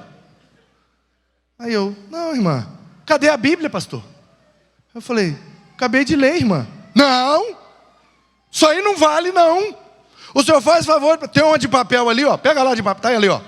Aí eu peguei dos Gideões o Novo Testamento com Salmos e Provérbios, abri, li no papel as mesmas palavras, aí falei, amém a ela. Amém, vamos orar.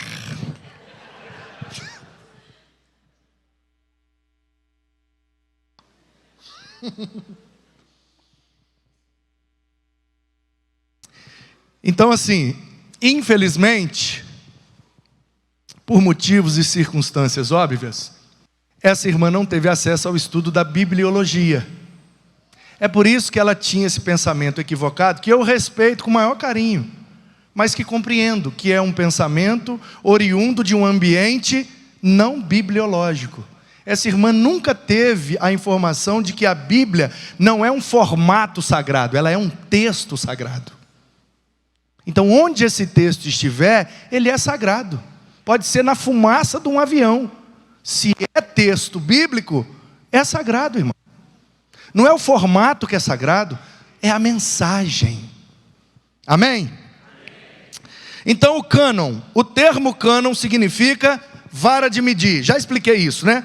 Foi usado, o povo botou naquela vara, entre aspas, né? Se não passar nessa medição, não entra. Então tem que ter autoridade apostólica, ou seja, escrito por um apóstolo, ou a teologia de um apóstolo tem que estar presente aqui. Não pode discordar de nenhum outro trecho que nós já temos, como Bíblia. Não pode ferir nenhum princípio que já foi estabelecido, principalmente pelo Antigo Testamento, e aí foi passando em alguns critérios, e isso demorou, gente, 400 anos. Ano que vem, ou quando a gente conseguir inaugurar as novas salas ali, em cima do skate, teremos lá um auditório devidamente preparado, onde vai funcionar o nosso curso de teologia em nível de bacharel. Isso aqui é só uma gotinha, o oceano mesmo vai ser lá. E aí a gente vai aprofundar nesse negócio de cânon, quais eram os padrões, como que foi, todos os concílios que tiveram. Gente, 400 anos, dezenas de reuniões para chegar num veredito e dizer, esses 27 são palavra de Deus.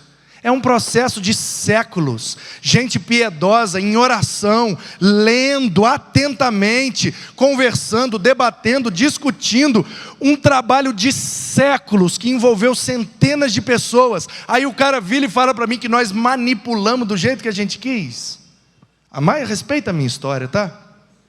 Respeita a história do livro que é mais vendido, mais traduzido, mais copiado, best-seller, nos últimos 3 milênios na história da humanidade. Respeita o nosso livro. Você pode não acreditar que ele é palavra de Deus, mas enquanto literatura, respeite, porque ele é antigo e ele é o best-seller de todos os tempos. Então, se você respeita Paulo Coelho, se você respeita Tolkien, se você respeita, sei lá qual autor que você respeita, Maquiavel, que foi traduzido em 7 idiomas, a Bíblia é mais de 200, rapaz. Respeita a nossa história, respeita o nosso livro. Isso aqui é o best-seller de todos os tempos. Você está maluco? Você pode não acreditar na minha fé, mas não desrespeite o meu livro, que ele é muito mais vendido que todos os seus juntos. Pode juntar Paulo Coelho com Tolkien, com não sei quem, com Nietzsche, com Maquiavel, com... como é que é o nome daquele cara que fez a Ilíada, de Homero. Pode juntar o Homero, todos, entra um dentro do outro, que não chega à unha do pé da Bíblia. Em termos de tradução, em termos de comercialização, distribuição, presença no mundo, transformação da vida de pessoas. E outra, nenhum desses livros que eu mencionei, que foram best-sellers, durante 1, 2 anos. O nosso é 2, 3 milênios, meu amigo. Mais respeito, por favor, com o nosso livro. Que é isso, rapaz? Nenhum desses autores que eu mencionei, existe uma biblioteca de livros para ajudar a compreender melhor a obra desses caras. Você não tem em nenhum lugar do planeta uma salinha com 3 prateleiras de livros que está lá. São os comentários para entender melhor os livros do Paulo Coelho. Isso não existe. São os comentários para entender melhor os livros do Nietzsche. Não existe. Você não tem uma prateleira com livros ensinando a compreender melhor o livro desses caras. E a Bíblia, irmão?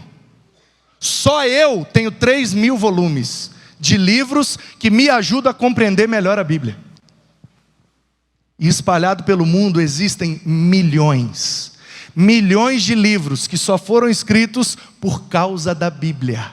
Comentários, dicionários, manuais, atlas, material de língua original, de hebraico, de grego. E outra, você não encontra um curso para compreender melhor as obras do Paulo Coelho. Já viu isso? Não existe. Curso para entender melhor a filosofia do Nietzsche. Já viu isso? Não existe. Mas curso para entender melhor a Bíblia tem em cada esquina. Louvado seja Deus. Porque todo domingo a igreja se reúne para estudar e aprender melhor esse livro. Então você tem o direito de não acreditar, mas não desrespeite, porque esse livro é o maior de todos os tempos. Salva de palmas para a Bíblia.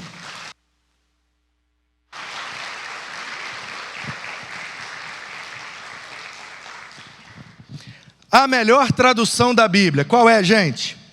É necessário analisar os tipos de tradução. Há traduções que buscam equivalência dinâmica, outras buscam equivalência formal. O que é isso? Então lá está escrito: o Senhor é o meu pastor, nada me faltará. Tradução formal. Do jeito que está escrito, vamos traduzir. Agora, tem a tradução dinâmica. O que é a tradução dinâmica? Trazendo termos do nosso tempo, que não estão lá no original, mas para nos ajudar a entender melhor. O Senhor é o meu pastor, de nada terei falta, não faltará nada na minha mesa estará sempre com alimentos. Ou seja, você traduzir já quase que interpretando aquela frase. Então, geralmente as Bíblias de Almeida, elas são traduções mais formais, buscam alinhar, claro, trazendo termos contemporâneos, mas não perder o sentido da formação da frase original. Já outras traduções, como NVI, Viva, NTLH, nova tradução na linguagem de hoje, o termo já diz, lê o texto original, traduz para esse tempo e bota no papel, não levando em consideração a formação da frase original, mas a maneira como a gente poderia entender melhor. Então essa é a diferença de tradução formal e dinâmica, ok? Inerrância. A inerrância significa dizer que a Escritura nunca erra. De forma um pouco mais estendida, é afirmar que a Escritura sempre diz a verdade, que sempre diz a verdade a respeito de todas as coisas das quais ela trata. Isso não significa que a Bíblia nos comunica todos os fatos que podem ser conhecidos, mas que tudo aquilo que ela diz sobre determinado assunto é a verdade. Wayne Grudem foi quem disse isso. Então a inerrância é o fechamento da doutrina das Escrituras, pois se Deus nos deu uma revelação especial de si mesmo, inspirou seus servos a registrá-la, desejando ter certeza de que ela é verdadeiramente uma fonte confiável. Exemplo de gente que questiona a inerrância da Bíblia.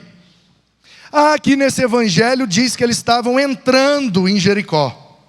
Aqui nesse outro evangelho diz que eles estavam saindo de Jericó. Está vendo? Tem erro na Bíblia. Então, lembra do meu primeiro ponto? Se a igreja manipulou a Bíblia, por que ela não corrigiu isso?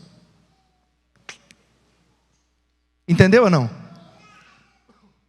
Aqui está dizendo que entrou, aqui está dizendo que saiu. Eu tenho certeza que um dos pais da igreja virou e falou assim: gente, vamos dar uma ajeitadinha aqui? Esse cara que está dizendo que estava entrando na cidade, ele foi testemunha ocular do evento. Ele era um dos 12. Esse outro aqui não foi testemunha ocular, ele não era um dos 12. Ele converteu depois que Paulo evangelizou ele. Então ele ouviu a história de alguém décadas depois que a história aconteceu. E ele registrou décadas depois, aliás. Então será que não é melhor a gente ficar com esse, que era um dos 12, que está provavelmente mais certo, porque ele viveu a história, do que esse que ouviu dizer a história e registrou um tempão depois? Eu tenho certeza que um pai da igreja, com um mínimo de inteligência, propôs isso.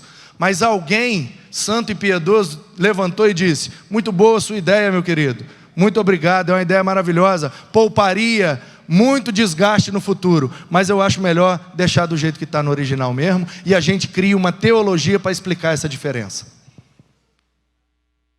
Então qual é a teologia que a gente criou para explicar essa diferença? Simples.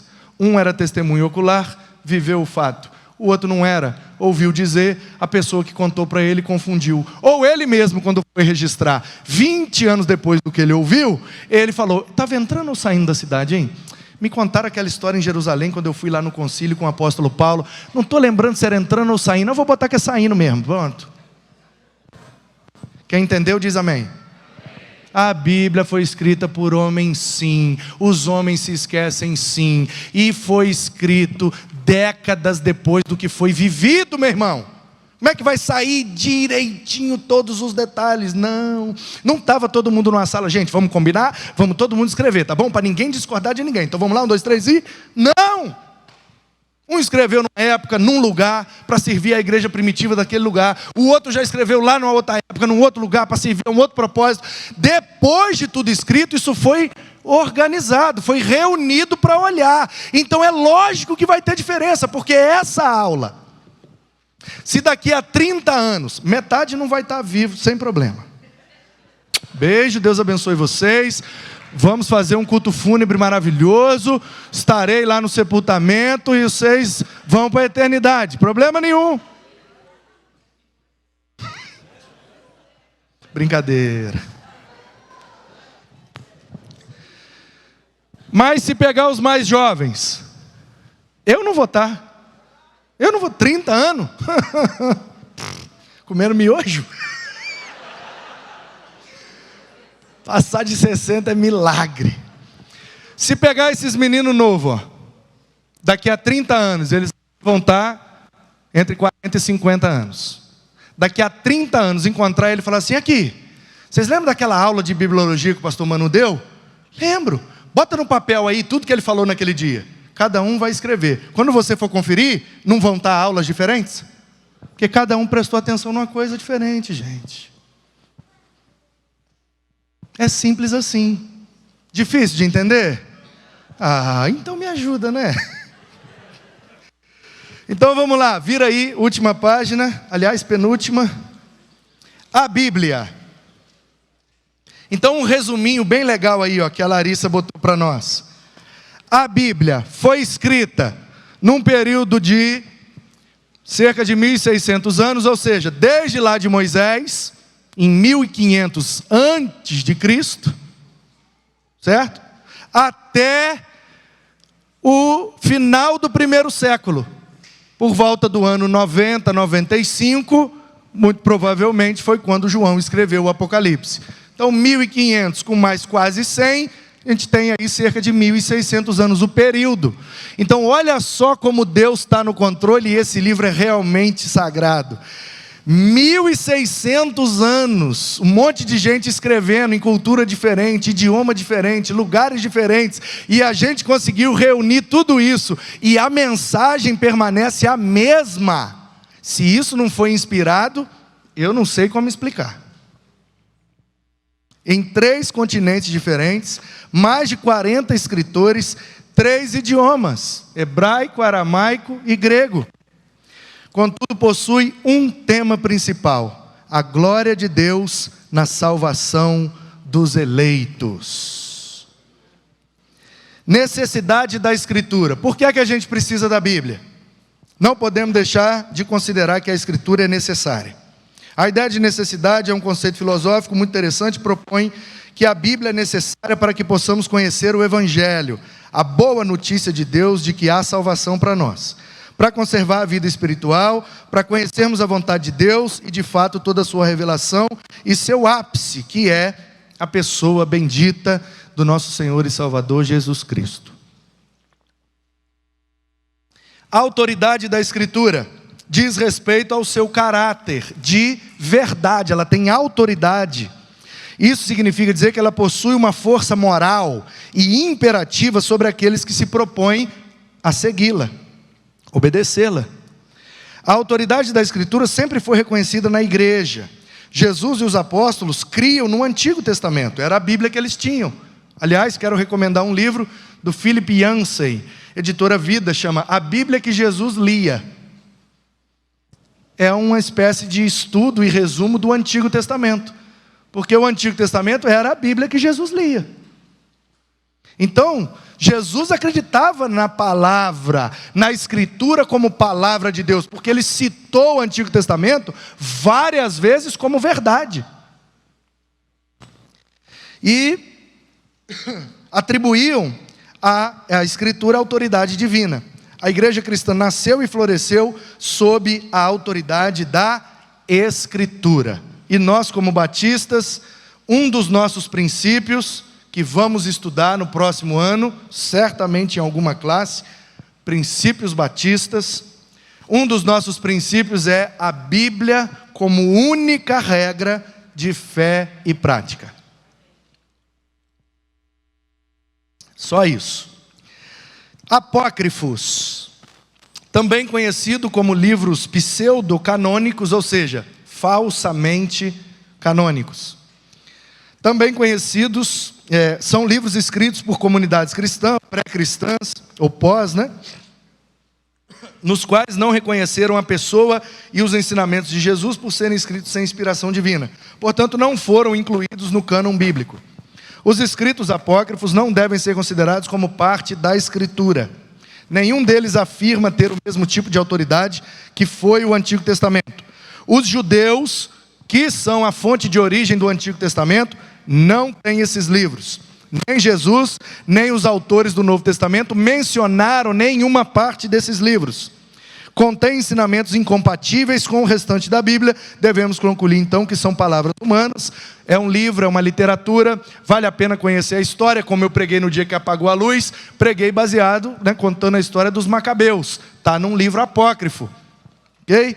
Então, vale como história, vale como literatura, mas não consideramos palavra de Deus. O que são esses apócrifos? Aqueles acréscimos que tem na Bíblia católica. Não estou falando de religião, ok? Então, a Bíblia dos nossos irmãos católicos. Eu não estou falando de religião, eu estou falando da bibliologia, que é uma pergunta plausível. Esses dias a irmã aqui num corredor me interpelou. Ela estava com uma Bíblia de excelente tradução, inclusive, aliás, a melhor tradução que nós temos em português em relação ao original é uma Bíblia editada por uma editora católica, editora Paulus, chamada Bíblia de Jerusalém. É cara, se tiver como comprar, beleza, se não tiver não vai fazer falta, mas para fazer teologia, para estudar e ter um texto em português bem mais próximo do original, que é muito difícil, é a de Jerusalém. Em português não tenho o que falar. Então, eu não estou aqui, religião, nem nada disso. É bibliologia, analisando o livro. Então, se você pegar o nosso, tem 66 livros. 9 no Antigo, 27 no Novo. Se pegar o deles, vai ter uns livros a mais. Tá? Então, sabedoria, eclesiástico, Macabeus, alguns acréscimos, acho que em Daniel. Enfim, qual é... Aí a irmã me perguntou, pastor, estou com essa Bíblia aqui, a dela era a Bíblia da edição pastoral. É uma outra versão católica, bastante usada, uma versão boa. Eu falei, essa versão aí é boa. Aí ela falou, mas tem uns livros a mais aqui, pastor, por quê? Aí eu falei, porque é uma Bíblia católica, eles acrescentaram alguns textos. Então, qual foi a origem desse acréscimo? Isso é importante dizer. Nós não tiramos nenhum livro da Bíblia, gente, porque passa essa ideia, Vocês sabem que eu sou de família italiana, origem católica, minha avó e tal, então havia essa compreensão. Eu fui questionado. Como é que você vai seguir uma igreja que tirou o livro da Bíblia? E eu acreditei no início. Aí eu fui perguntar ao pastor, minha avó falou que nós tiramos o livro, que história é essa? Aí ele, não senhor, vem comigo aqui. Aí ele, opa, então não é bem assim. Então o que aconteceu, gente? Se você pegar uma Bíblia judaica, uma Tanakh, Torá, Nebim, Ketubim, pode ir na sinagoga, ali no centro tem. Saindo para 23 de maio ali, tem lá uma sinagoga. Eu já estou para ir lá, trocar ideia com o rabino lá. Porque eles manjam muito de hebraico, eu vou discutir com eles o hebraico, é a língua deles, eu tenho que ir lá aprender com eles. O contexto do Antigo Testamento, tudo eles, é o livro deles, gente. É a história deles, é o povo deles, é a cultura deles. A gente pegou emprestado e jogou na nossa, mas a origem é eles. Então, né, respeita, honra quem tem honra. Então, se você pegar a Bíblia judaica, são exatamente os mesmos livros que nós temos. O que os cristãos do primeiro século fizeram? Vamos pegar essa Bíblia judaica, que é a palavra de Deus, a Bíblia que Jesus lia, e vamos grudar na nossa? Porque assim o povo consegue ler desde o início, e quando chegar na história de Jesus e dos apóstolos, tudo vai fazer mais sentido se tiver começado lá pelo Gênesis, pelo início. Então o que a igreja fez? Separou os 27 do Novo Testamento, e no Novo Testamento não tem diferença nenhuma. A católica também 27. Só altera no Antigo Testamento. Por quê? Por causa do período interbíblico. O que é o período interbíblico? Vem comigo aqui. Nós temos, aqui está o Antigo Testamento, aqui está o Novo Testamento. Esse período aqui, é o período interbíblico ou intertestamentário. Algumas Bíblias antigas de papel, entre o Antigo e o Novo Testamento, você que é da antiga, você já viu, tem 4 páginas em branco. Aí começa o Novo Testamento. Talvez você nunca entendeu. Muita gente, a maioria, acha que era um defeito da gráfica. Vê umas páginas em branco aqui. Não, aquilo ali é um símbolo. Porque esse período entre Malaquias e Mateus tem 400 anos, gente. Então aquelas 4 páginas em branco significa 100 anos. Cada uma que Deus não revelou nada ao ser humano naquele momento. Não inspirou ninguém. Então o Malaquias está em 400 e pouco, no período persa, né?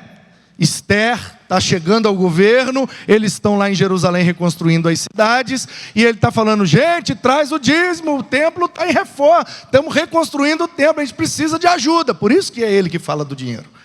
Então, entre o Antigo e o Novo Testamento, tem 400 anos, que nós, tanto judeus, como cristãos, protestantes, evangélicos, entendem que são 400 anos de silêncio profético, silêncio de inspiração. Muito texto foi produzido nesse período, mas os judeus entenderam que nenhum daqueles textos era para incluir na Bíblia deles. Então nós cristãos dizemos, se os judeus acham que não é para incluir, nós também não vamos incluir, porque eles entendem mais de Antigo Testamento do que nós. E aí a gente pegou os deles, a gente só mudou de posição. A deles está Tanakh, é assim, Tanakh, porque, você sabe, é uma língua consonantal, né? Então, aí os maçoréticos botou vogal para ajudar nós, que a gente... Como é que lê isso aqui? Aí os caras botou um azinho para ajudar nós. E aí os maçoréticos, com os sinais vocais, aqueles pontinhos que tem no hebraico. Vocês não precisam saber nada disso, não. Aí... Não é que não deva saber, né? Se você quiser, beleza, mas... T aqui, é de Torá. O N aqui é de Nevim. E o K aqui é de Ketuvim. Torá é lei. Nebi, que Nabi é profeta em hebraico. Então, Nevim é profetas. E Ketubim, Ketuv é o escrito. Então, escritos.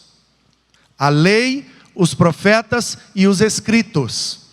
Nos profetas eles não fazem como nós, de separar menores e maiores.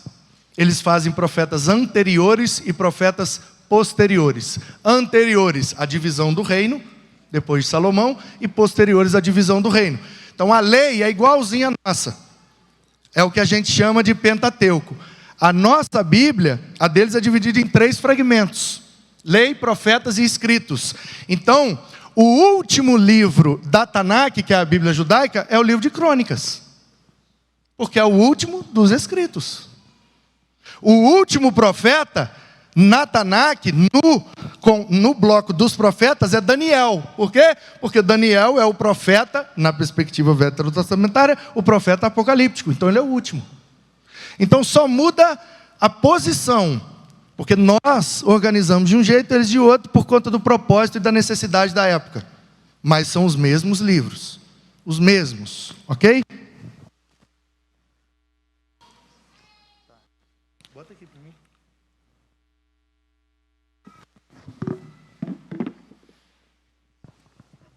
Obrigado. Então deixa eu explicar aqui para você.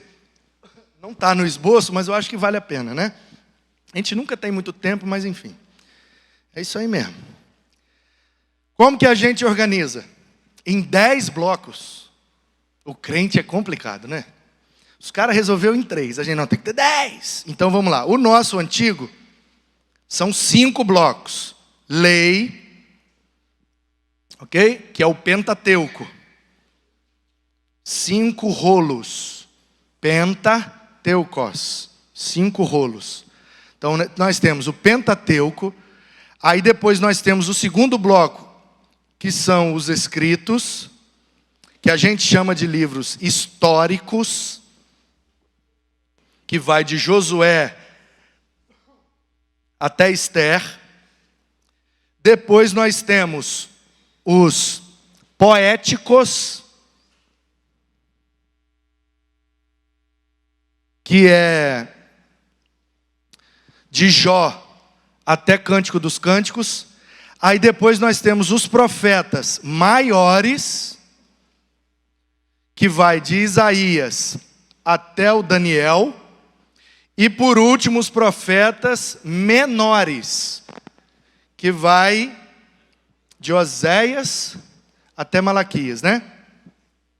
Então Isaías, Jeremias, Ezequiel e Daniel, profetas maiores. Ah, porque eles são mais importantes? Não, porque o livro deles é maior. O livro. E os menores, né? Oséias, Joel, Amós, Obadias, Jonas, Miqueias, Naum, Abacuque, Sofonias, Ageu, Zacarias e Malaquias, porque o escrito é menor, o livro é menor. Então, 5 blocos no Antigo Testamento. Pentateuco, históricos, poéticos, profetas maiores e menores. E o Novo Testamento? Da mesma forma. 5 blocos. Primeiro bloco, os evangelhos. Segundo bloco, o histórico, que é Atos. Okay? Depois, epístolas paulinas, que são 13. Depois, epístolas gerais, ali do Tiago, né, até a terceira de João, Judas. E depois o último, que é o livro profético da Revelação, o Apocalipse. Então, 5 blocos: evangelhos, histórico, epístolas paulinas, epístolas gerais e a profecia final. Então, por que a gente está dizendo aí, ó, que os livros a mais que tem na igreja, que foram adicionados depois da Reforma Protestante, gente? Ó, presta atenção. A Bíblia Católica, até o século XVI, Lutero, tinha os mesmos livros dos judeus. Era igual a nossa. Aí o Lutero, lendo Romanos, né, o justo viverá pela fé. Aí ele falou, uai, então não precisa fazer esse monte de coisa aí que a igreja está falando. Pagar indulgência, e não sei o quê, enfim, uma série de coisas. Ele achou 95 equívocos que a igreja estava cometendo naquele momento, porque deixou de observar somente as escrituras, passou a observar outras coisas. Aí ele escreve 95 teses, que são argumentos contrários, usando a Bíblia para contrariar a prática daquele momento. Isso é chamado das 95 teses, que ele pregou na Catedral de Wittenberg, na Alemanha, em 31 de outubro de 1517. Por isso esse dia é comemorado o dia da Reforma. Mas a Reforma Protestante demorou 100 anos para acontecer. Começa lá atrás com John Hus. John Hus está 100 anos antes do Lutero e ele é queimado na fogueira por condenar as mesmas coisas que Lutero condenou 100 anos depois. Aí vem Savonarola, aí vem vários outros, culmina. Lutero é só a cereja do bolo. Porque a gente tem que pegar alguém para fazer mídia. Então escolheram ele para mídia. Mas não é só ele, não. Então ele botou lá as 95 teses. Ó, isso aqui está errado porque está contrariando a Bíblia. Aí os caras disseram, mas não é só a Bíblia que é a autoridade. Aí o Lutero fala, só a Bíblia. É por isso que existem 5 princípios chamados os princípios da Reforma Protestante. Os 5 fundamentos da Reforma Protestante. Conhecido ultimamente como os 5 solas. né? E eu estou lutando com o pessoal reformado aí, que eu conheço, uns presbiterianos e companhia limitada, para a gente acrescentar uma sexta sola, porque é a sola do sapato, que se não gastar também não adianta não, tá? Ministério, é bom ter a teoria, mas a prática também é, né? Então botar a sola do sapato também que é bom. Sola fide, que é o quê? Somente a fé. Por causa do Lutero, o justo viverá pela fé. Então ele bateu de frente com os caras, ó, não precisa pagar indulgência, não precisa vir na missa quando não der, não precisa não sei o quê, não precisa esse monte de carga que vocês estão botando em cima de nós. Não, o fardo de Jesus é leve, é só a fé em Jesus que resolve. E é mediante a fé pela graça de Deus. Então tem sola gratia. Os princípios estão em latim, por conta da Europa, né? Então, só a fé, só a graça, solos Christus, ou seja, a fé em Jesus pela graça de Deus, é isso que nos salva. E nós não devemos ter nenhum outro escrito além da Bíblia. Aí veio sola, na verdade não é um E, é um S, né? Sola Escritura, e nada mais. Ah, mas é porque os papas escreveram uns negócios, eles são inspirados por Deus também. Se um papa escreveu, vale igual a Bíblia. Não, porque glória somente a Deus. Aí o último é o soli deu glória. Esses são os 5 princípios da Reforma Protestante, que é uma síntese das 95 teses de Lutero. Aí o que aconteceu? O movimento que a gente chama de Contra-Reforma. O que aconteceu foi o seguinte: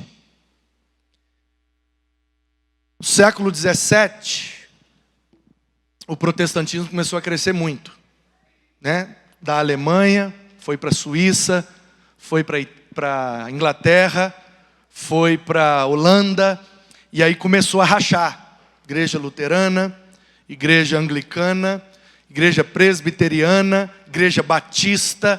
Então, Suíça, Holanda, Inglaterra e Alemanha saíram da igreja católica. E a igreja começou a perder membro, e quando a gente começa a perder membro, a gente tem que fazer uma reflexão. O que está acontecendo? Está acontecendo? Nanã.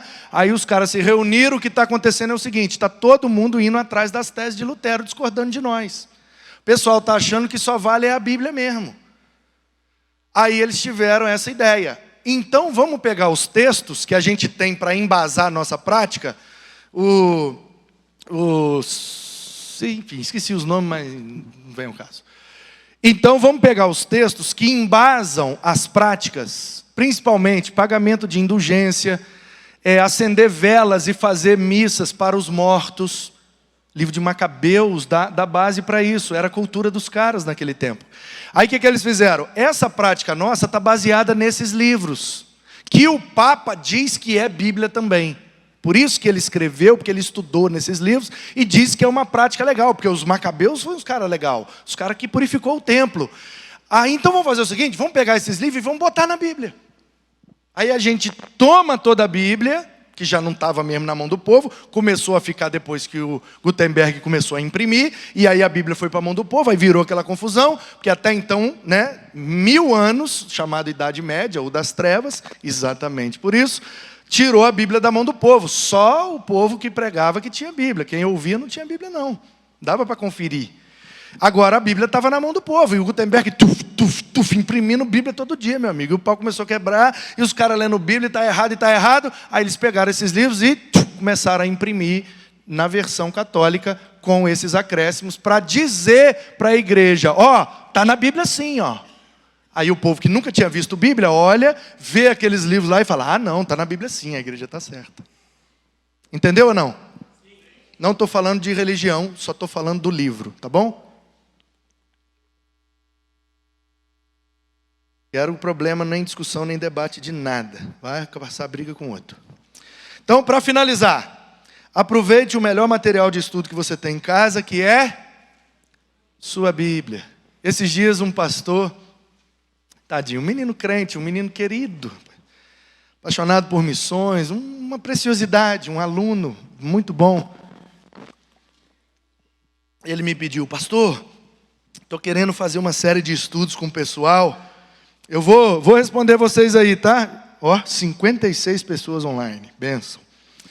Aí ele falou, pastor, o tema de missões, né? Só Jesus Cristo salva, eu quero fazer uma série de estudos, só Jesus que salva. O senhor teria aí um material bom para mim? Aí eu falei, teria. Ele falou, qual? Eu falei, os 4 evangelhos. Ele, não, pastor, queria sim um livro, um estudo para fazer um discipulado. Eu falei, os 4 evangelhos. Ele, mas pastor, eu falei, meu filho, pegue os 4 evangelhos, leia atentamente as histórias em que Jesus salvou alguém, e é isso que você vai pregar, e é isso que você vai ensinar, simples assim. Amém, irmãos? A Bíblia é suficiente. Mahatma Gandhi, na Índia, não era cristão, conheceu a Bíblia através dos ingleses, anglicanos, leu a Bíblia, inteligentíssimo, um líder nato e fleumático, né? Uma evidência maravilhosa de que é possível liderar de forma passiva e pacífica. Um líder, conduzir uma nação sem levantar do chão, falando baixo. Mahatma Gandhi leu a Bíblia e falou 2 frases. Uma linda, maravilhosa, é para a gente glorificar. A outra é uma exortação para a gente se atentar. Ele disse assim, se os cristãos praticassem metade desse livro, nossas vidas seriam completamente diferentes. Porque os cristãos da Inglaterra, que colonizaram a Índia, estavam agindo diferente do que o livro que eles professaram. E esse foi o questionamento de Mahatma Gandhi. Eu li o livro de vocês, e em nenhum lugar eu encontrei respaldo para fazer o que vocês estão fazendo com a gente. Aí ele disse, por isto, não acreditarei no Deus de vocês. Em segundo lugar, Mahatma Gandhi disse, se toda a Bíblia fosse perdida, e somente João 3,16 sobrasse, seria suficiente para converter todo o planeta. Aí ele diz, João 3,16 é a Bíblia em miniatura. Lindo. Então, estude sua Bíblia, anote, leia, releia, traga suas dúvidas. Muita coisa me dá prazer nessa vida. E uma delas é quando eu recebo uma pergunta sobre a Bíblia. Pelo WhatsApp, pessoalmente, por ligação. Eu amo isso. De madrugada, então, aí é que eu regozijo.